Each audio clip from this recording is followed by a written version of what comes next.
xavfli. Siz bilan siz bilgan va kutgan kanal turfa olam. New York Post agentligiga bergan intervyusida Ukraina qurolli kuchlari qo'mondoni general Sirskiyni ma'lum qilishicha, Rossiya Pokrovsk urushiga nuqta qo'yishi va Pokrovsk taqdirini hal qilish uchun shahar atrofiga yana 150 ming askar tashladi va bu armiya Pokrovskni har tomondan qurshab olib, Kiyevni Pokrovskdagi qo'shinini tashqi yordamdan butunlay mahrum etgan holda kirib tashlamoqchi.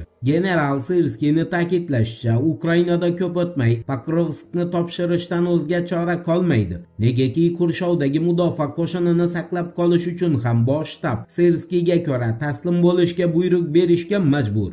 Eshitmaganlar uchun eslatma, RIA agentligining Rossiya mudofaa vazirligiga tayanib xabar berishicha, 10 noyabr kuni Rossiya armiyasini 1435-polka Donetsk Xalq Respublikasi hududidagi Gnatovka qishlog'ini egalladi. Rossiya qurolli kuchlarining sharqiy bo'linmasi esa Zaporojye viloyatining Novaya va Sladkaya qishloqlari nazoratini o'z qo'liga oldi. RIAga ko'ra, Ukraina Gnatovka uchun kechgan jangda 200 nafardan ortiq askar yo'qotgan. Shuningdek, Interfax agentligiga Kraken bo'linmasi qo'mondoni Konstantin Nemichevni bildirishicha, Rossiya armiyasi 11 noyabrga o'tar kechasi Xarkov viloyati tarkibidagi Balagovka tumaniga kirib borgan va tabiiyki Xarkov yo'nalishidagi yangi front Balagovka tumani hududida ochilgan.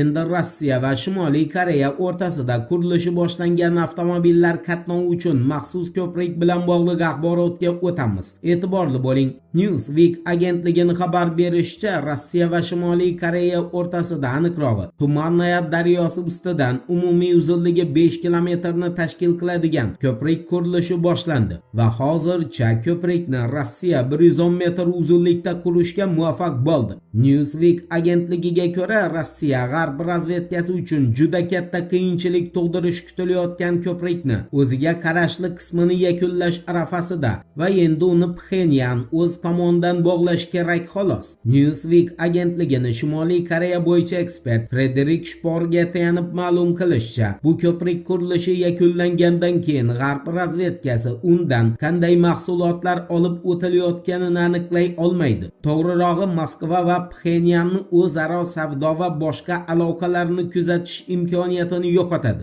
Negaki ko'prik Frederik Shporga ko'ra avtomobillar qatnoviga moslashgan va bu yo'l orqali Moskva G'arbni istalgan sanksiyasini cheklab o'tishi mumkin. Qolaversa, ko'prik qurilishi yakunlanib ishga tushishi bilan Pxenyan Moskvadan xohlagan harbiy texnikasini qisqa vaqt ichida olish imkoniyatiga ham ega bo'ladi. Moskva va Pxenyanni bunchalik yaqinlashuviga esa Washington bilan Bryussel, to'g'rirog'i, Joe Biden bilan Yevropa ittifoqi tepasidagi ayrim rahbarlar aybdor sanaladi.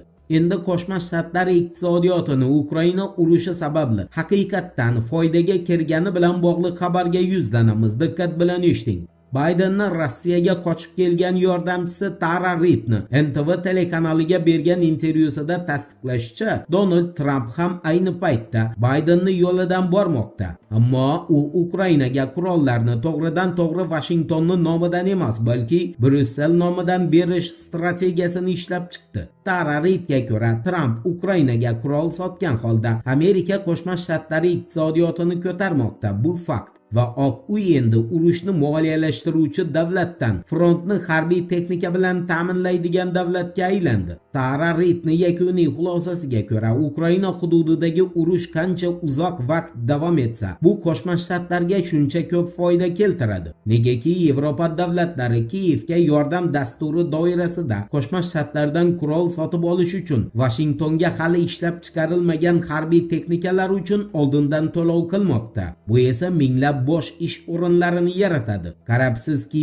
Oq uy ham ishsizlik muammosini bartaraf qiladi va ham katta pulga ega bo'ladi. Qo'shma Shtatlar fuqaroligidan voz kechib, Rossiya fuqaroligini qabul qilgan Bidenning sobiq maslahatchisi Tara Reidni bildirishicha, Trumpning tinchlikparvarlik missiyasi bu oddiy niqob xolos va Donald Trump Ukraina urushini muzokara bilan to'xtatish mumkin emasligini juda yaxshi biladi. Ammo shunday bo'lsa-da, Trump o'zini urush sevar emas, tinchlikparvar prezident sifatida ko'rsatish uchun Putin bilan muzokara olib bordi.